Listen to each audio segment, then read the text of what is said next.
Several users have noted that their iPhone will not turn on when trying to start the device. This problem is particularly seen for the iPhone 4S and iPhone 5 models. In an attempt to fix the problem, users have tried to leave the device on charge overnight, but it still does not resolve the issue.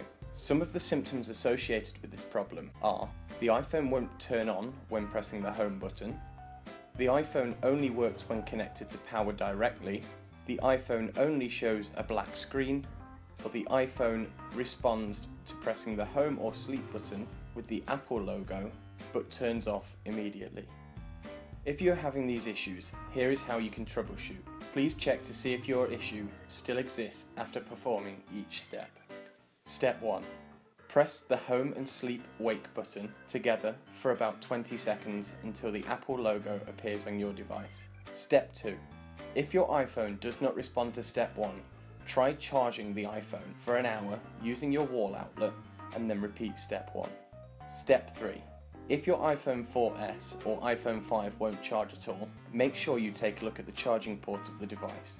Sometimes, on older phones, accumulation of debris on the charging port can prevent the device from getting charged.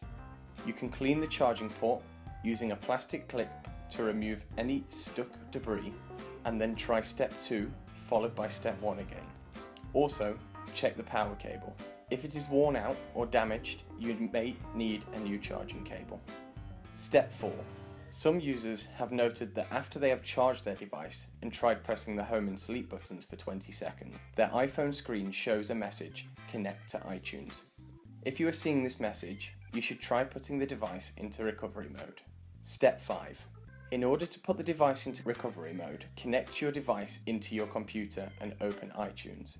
Once you have connected your device to the computer, press the home and sleep wake button for 10 to 15 seconds until you can see the Apple logo, followed by the restore message. Step 6. Once you see the message, choose restore and set up your device. The procedure essentially reboots your iPhone following an iOS crash. One way to prevent this problem is by regularly turning off your iPhone at least once a week. Restarting the device on a regular basis will also help prevent the issue on older devices.